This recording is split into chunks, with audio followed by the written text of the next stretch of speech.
Hi, I'm Amy Sandler, and today we've got a special episode from the Radical Respect podcast co hosts Kim Scott and Wesley Faulkner. They're interviewing Susan Rigetti about her experiences at Uber and her new book, Whistleblower. In this rich and eye opening conversation, Susan talks about the importance of speaking out and not staying silent. They share important information about how to understand systemic barriers and how to navigate them, as well as a poignant conversation about the psychological and emotional impact of mistreatment at work and the importance of staying true to your character with ways to cope, such as writing and support from friends. I think you're going to find this a valuable and insightful conversation. Hello, everybody. Welcome to the Radical Respect podcast. I'm Kim Scott. And I'm Wesley Faulkner. I am so excited for this show. One of my most favorite people who I've read and tracked in a good way over the years is on the show today. I am thrilled to have with us today Susan Fowler Rigetti. Susan is a novelist, journalist, screenwriter, and the author of 3 books. In 2017, Susan's blog post about her experiences as a software engineer at Uber sent shockwaves through the industry. She went on to write a critically acclaimed memoir called Whistleblower. She is also the author of a novel, Cover Story. She has written for the New York Times, Time Magazine, Slate, Vanity Fair, and has been an editor at Phil Papers for nearly a decade. Welcome, Susan. Hi, I am so excited to be chatting with you both. So like a lot of people, Susan, I first came across you when you wrote your blog post about your experiences at Uber. And I had this overwhelming sense like, oh my gosh, I have been a coward my whole life because I kept dodging all these fights that all the stuff that had happened to me. And I think in no small part, I wrote Radical Respect, thanks to that moment of realizing, if Susan can do it, I can do it. Wow. So thank you. Thank you for that. Also, I have to say that I read your blog post and your story when I was going through some hard times at my job. And so it brought me comfort to read that. And when I reached out to you, you were kind enough to respond. And so I was actually looking at our DMs on X, was Twitter at the time, and just reminded of how sweet and caring and nurturing a person you are. So thank you for that as well. Oh my gosh, that's amazing. Thank you, Wesley. You never know what impact you're going to have on folks. So Wesley, you and I were chatting before we got on about some excellent questions you had on Whistleblower. So why don't you jump into that book? So Whistleblower is kind of the whole precursor for the blog post you wrote about your interesting time at Uber. It's the post-cursor, right? It came after. Post-cursor? Yeah. Yes. Well, there's a lot of like your background and stuff into Yes. it. So to really to explain about how challenging your life was and how much you worked to get to where you were and how much agency you try to wield, but still powers that be seem to be against you on a lot of different turns. Yeah. And in the book, you repeatedly talked about how during a hardship like ASU, then Penn, and how you learned from each one and kind of modified from reflecting on ways that were things you could have thought of and done beforehand. And then we get all the way up to Uber, where you decide to write your blog post. And you and from hindsight now, what are the things that when you reflect on writing the blog post and even the book that you have learned and the advice you would have given yourself back then? I think about this like probably way more often than I should. Because when I look back at, so basically I was so young. I was 25, working at Uber, and I found myself in this position where like all these terrible things were happening. They had this really discriminatory, awful culture. And I was just I had this feeling of I've come this far and worked so hard, and I thought things would be better, but it's the same. Like it's the Yeah. same sort of mistreatment. What's going on here?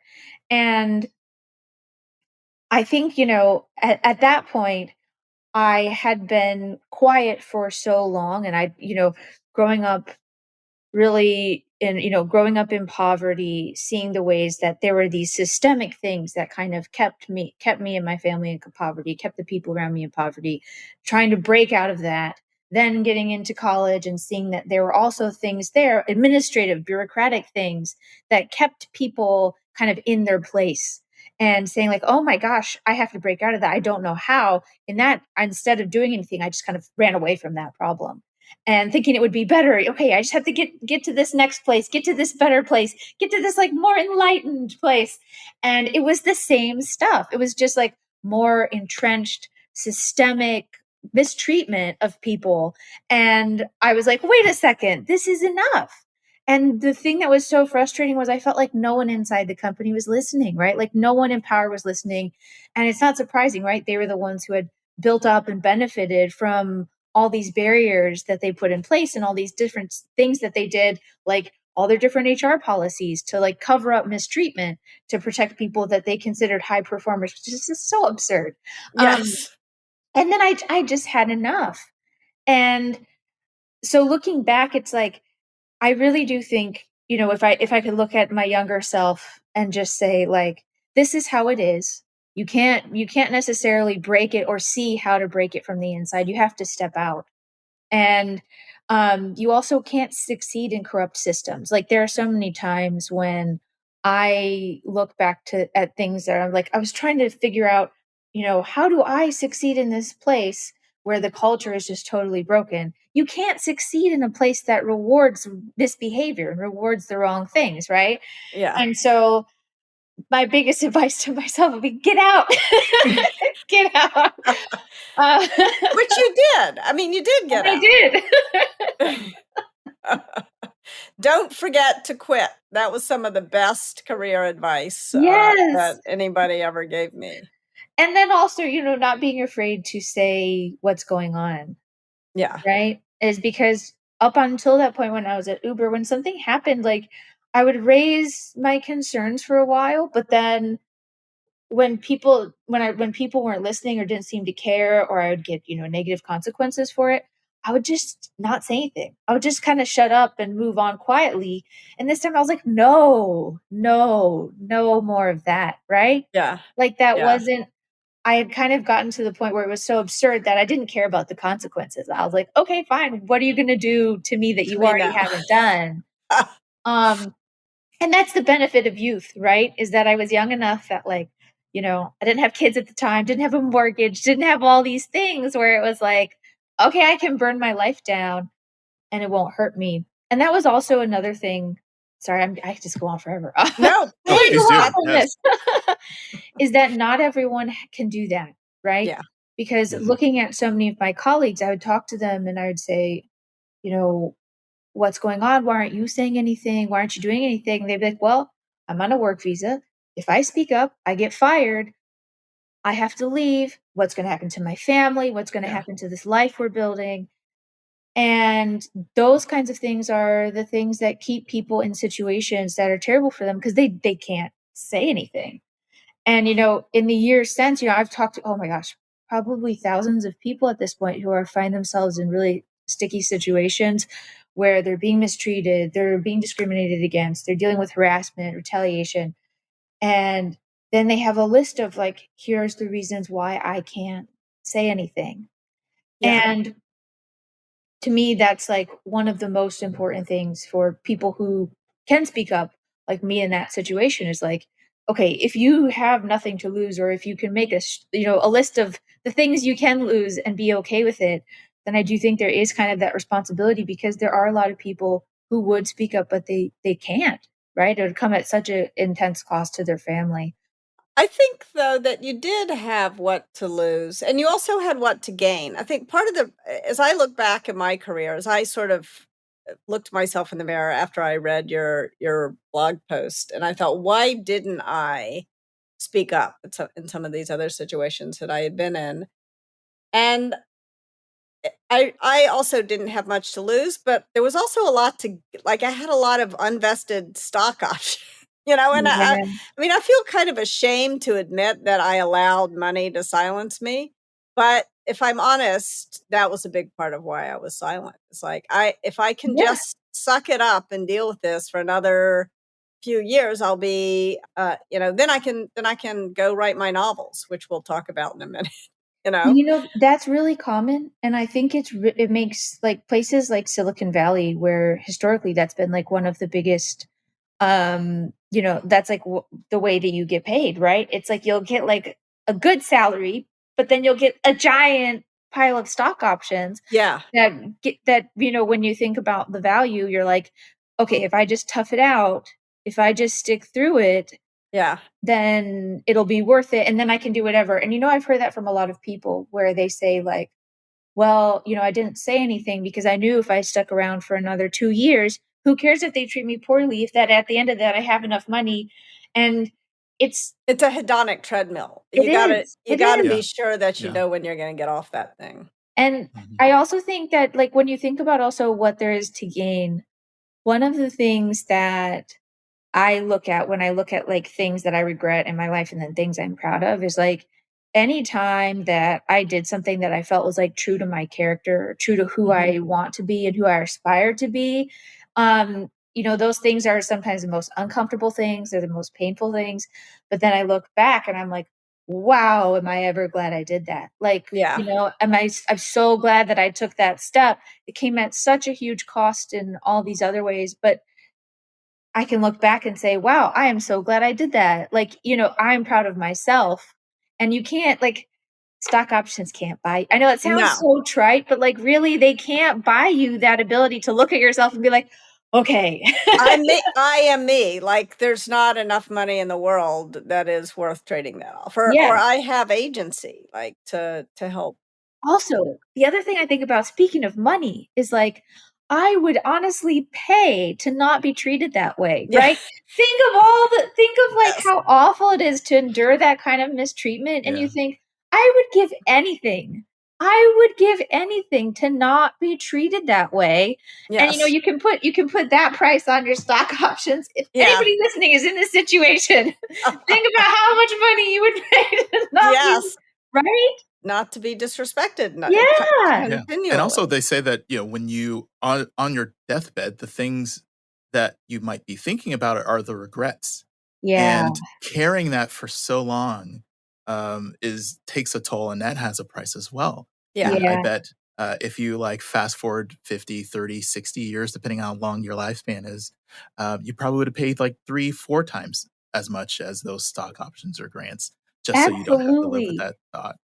And that was something that was, like, very the non-monetary cost, like, the emotional and psychological cost Yeah. that kind of thing takes on people. Like, I know I struggled with such severe depression when I was at Uber, and I Yeah. know that so many of my colleagues, like, I had a colleague who committed suicide. Mm. I had colleagues who attempted suicide. Like, sorry to bring this up, but, like, that's Yeah. the kind of cost that comes with these cultures that are, that treat people in these ways, that have, so much discrimination and harassment, and then retaliation and covering up when that stuff happens to you. Like, that takes a toll. Like, I remember I would sit in these meetings and they would tell you that, like, they'd tell me that, like, the thing that I was experiencing wasn't real, right? Yeah. And, like, Yeah. you can That kind only of hear that so much gaslighting. before you're like, "What is wrong with me? Am I making this up? Am I losing my mind?" And Yes. then that, like, it's awful, and people often don't think about those kinds of costs, right? Like, we can put, like, okay, there's, like, the loss of a job, there's, like, loss of career. There's also just, like, loss of yourself, Yeah. right? And I Yeah. felt that a lot, of just, like, losing who I was. And I remember so clearly, I felt like I was totally losing touch with, like, who I actually was as a person. And, I started to, like, every day, like, make this list of, like, who do I wanna be? Ben Franklin used to do this. He'd make a list of, like, "Am I kind? Was Yeah. I just? Was I honest?" And I Yeah. would, like, make a list and be like, "Okay," because that was the person I wanted to be. And it was so not the culture that was being, on the ground at this company. And I felt like I was losing myself, like who I was Yes. and what I cared about, my values. And so I started doing that. And then it gave me so much courage, because then I'd be like, okay, no, I'm not making this up. This HR Yeah. lady is telling me that this is not happened, but no, here, I have documents. Here, look at this. This is true. And like giving me courage to be myself and to be honest about those things. I don't know, I just feel like that was something that I'm glad that I fought for, like fighting for yourself, Thrilled you fought for, and you know what? You got rewarded for fighting for it as well. I think Yeah. not only with yourself, but you got a book, you got a movie, you got some pretty big. Didn't get the movie. The movie didn't happen, but I'm optimistic. The movie's gonna happen. But it was funny because I didn't wanna do anything around it, because I was so much like, "Okay, I've said my thing. I've" You want to move on? I wrote the blog post.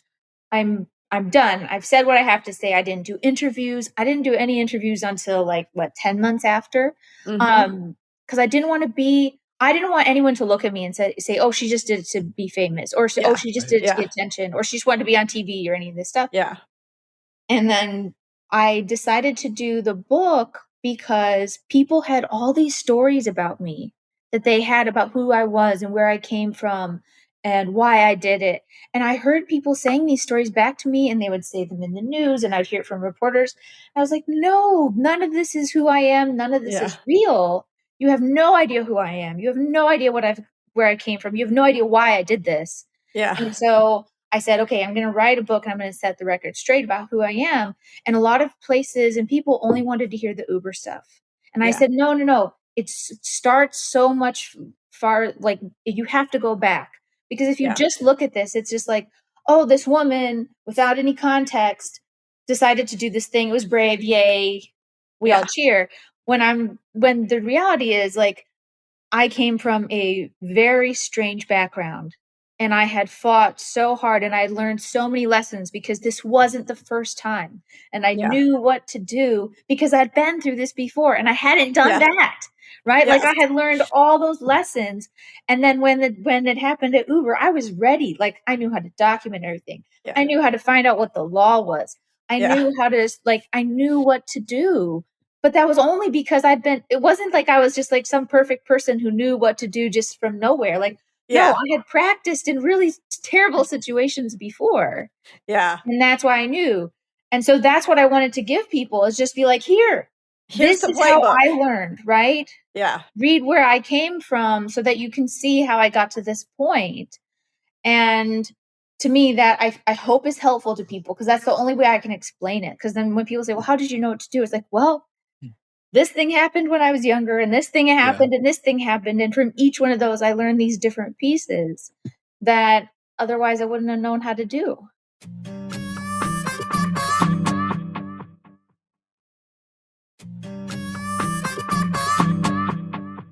One of the things about the book, you talk about your journey and how much you had to like teach yourself even when your mom had to go to work and Yeah. you had to find your own way. But one of the other things is like, unfortunately, some of your coworkers didn't make it because of the mental stress, Yeah. and but you found outlets. You found ways to kind of supplant that gaslighting, the assault on you at work by finding your own way of soothing yourself with friends and with Chad, but also with writing. One of the questions that I had that I was hoping to get an answer to is that you alluded that you were writing a sci-fi novel, but I Yes. haven't seen it. Is it coming out? What is it about? What can you share about it? So it's written. I just have to find someone to publish it. Fiction is so hard. Well, I would love to read it. Wesley and I will be your readers. Okay, I'll send it to you. I'll Send send it it. to you, Yes. and then you can tell me what you think. But I've learned, growing up and writing, and then now, like, making my living as a writer, I always thought, until I actually became a writer, that, oh, writing is the hard part. But then you realize, no, it's everything else around the writing that's the hard part, right? Like, you can have this ideal thing, this book, this story, you can finish it, but like you gotta have it marketed, and you gotta find the right publisher, and you gotta find the right everything, and it all has to come together. And a lot of the times it doesn't. So you just gotta stick to it and just keep going. Yeah, I have 3 novels, and a stack of rejection letters for my 3 novels. It's writing fiction is really It's hard, hard, you know, right? even yeah. But you did get Cover Story, right? Cover Yes. Story is great. Oh, I thank love Cover you. Story. Oh, thank you. I had so much fun writing that one. I had a blast. I was just talking about it. Go ahead, Wesley, confess how I you would felt. the ending, the twist really, I won't spoil it, but it's just like, oh, it left me with a sense of, I'll just say I was a little bit angry. She got Yeah, you. yeah. She got Yes. you. I'm sorry. I was like, I was rooting for you. But yeah, it was good in that you definitely elicited a lot of emotion throughout, but very strong at the end of the novel. That was one of the reasons it was so much fun to write, because like there were like 2 narratives that are being told, right? The one that you want the reader to create in their head, and then the one that they'll go back and read and just be like, wait a second. Now I see what's happening. It was really fun. I think that's part of what happened. I mean, I think it's part of our system, because our system is telling us that, you know, you just do good work and you'll get Yeah. rewarded. And of course, that's a bunch of BS. Yeah, exactly. It is. It's all lies. That's never true anywhere. I mean, sometimes it's true some places, but that is not by and large. The system rewards, you know, those born on third base, full stop. Yeah. You know? But the sad part is also the people who are born on third base believe it, and it's a lie. Yeah. And they'll perpetuate the lie, but also they will blame other people when they don't see them succeeding, or if it's just, oh, well, just apply for a job, you'll get one. Yeah. Or just It's not so easy. Yeah. They really don't understand about what the real and true problems are, and the holes in the system, which means that the people who have some of this privilege, some of the most power, are not incentivized to fix it. Yeah, Because of they course, don't because feel they're that it benefiting exists. from it, right? Even if they don't realize it. And Yes. also, I think that a lot of people in that situation are in denial, right? Because like no one wants to admit to themselves, well, I actually, got here because of specific things that I didn't really earn or didn't work for. And no one wants to undermine their own success, right? And that reminds me of something that I do think about, like when I'm in situations that are kind of dire or intense, which is like, okay, what are the barriers here? Like, what are the things that I don't see that are making this situation tough for me or tough for others, right? So that's another thing, is that I often do, especially since the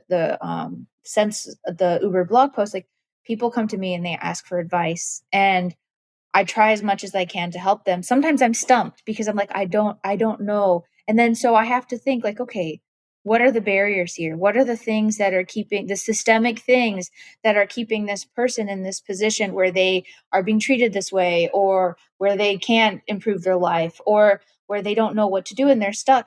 And there are so many things. And I feel like being able to see as much as you can and keep your eyes open to what are the things that are keeping us in these places, and what are the things that are keeping us in, places of, where we can't get ahead, where we are being stuck. It's just like, it's all systemic, right? Yes. It's never individual stuff. And I think that was one of the things when I very first met you. Do you remember you came to my house? We had lunch. And I asked you, I said, and I think for folks out there who want to figure out how to speak truth to power without blowing up their careers, you gave such good advice. I said, why did you keep reporting to HR when you knew that they weren't going to help you? And you were like, that was the whole point. So explain to folks what you explained to me, because that was how you identified what the systemic barriers were to you succeeding in this situation. To put this simply, if you do not report to HR things that are happening, then you cannot legally hold them accountable, right? So a lot of people will say, and you hear this all the time, is like, well, why would you go to HR? They're not your friend. Doesn't matter. because if you need to keep a record of you reporting things to them and them not following through, and then you can actually have legal standing to go and do something about it. Otherwise, there's no record, right? If you're Yeah. not reporting stuff, because you legally have to give them the chance to fix something and alert Yeah. them to it. Otherwise, they can't be held accountable. So I feel like that's the most important thing that you can do, is understand these are the rules of this, whatever structure I'm in, whatever bureaucracy that I'm in. Here are the rules I have to follow to get, like, just to even to hold them accountable. There are these rules, Yeah. like with the HR thing. And I reported things to HR so often, always be told the same thing. Oh, this is their first offense. Oh, blah, blah, blah. This never happened before. And I was just like, okay, keep saying it. Keep Just saying it. Because it clearly isn't the first time, because I've already reported it like a million times before. And that's ultimately what helped me. But I had learned that from when I was at Penn. I had learned that from when I was at Penn, and when they were telling me all these things, and I was calling lawyers and saying, what do I do? And, oh, here's how you document things. Here's how here's how you find out what law applies to, which employment laws apply to you. Yeah, I think that's the critical thing, right? Is like, and it comes back to something as simple as just like, know what your legal rights are. Yes. And just figure out. Yeah, and I think that, so two other important things for folks. One is, like you've said a bunch, documentation. And like for you and me, we love to write. Wesley has told me several times he doesn't love to write. Like, so for folks who don't love to write, what's a good way to document because you did an excellent job keeping the receipts. So how do you keep the receipts? Screenshot everything. Yes. Screenshot everything. Because even when I get tired of documenting stuff, I've got a pile of screenshots. And honestly, those screenshots are really what come in handy the most, because it's like, you can't argue with something. So what I learned over the years is like, and this is what I tell everyone, is like, if somebody sends you something that's very not okay in some way, or you've got something going on in the back of your head that's like, this isn't right, screenshot it. If they say something in person and you're like, wait a second, did they really just say that?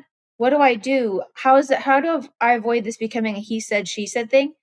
You sit down, you write an email, you say, hey, just to clarify, we just had a conversation. You said this. Give them a chance to say whatever they want to say. They might say, I never said that, whatever. But document whatever they said. And then the other thing is, like, if you have a company email, people are going to hate me for this at all the IT organizations, don't ever log into it on your personal computer, but definitely forward all that documentation, all those screenshots, all those emails to your personal email. Yes. Do it, because you're going to need it, because they're going to shut off your company work email and your chat access, and you're going to have nothing to do. So that's really it. It's just like, document, put things in writing. You can take notes. Notes are evidence. If you have a weird meeting, just jot down or screenshot or send them an email. And it's like one of those things, and that's what you got.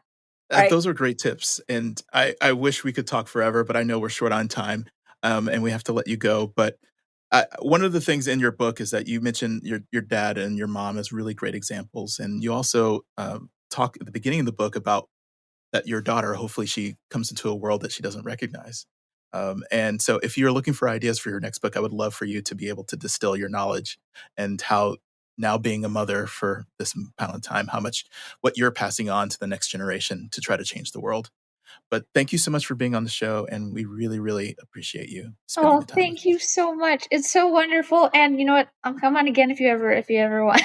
We would love it. Yes, let's keep talking. I love this conversation. Thank you so much, Thank you Susan. so much, Wesley and Kim. It's so good to see you.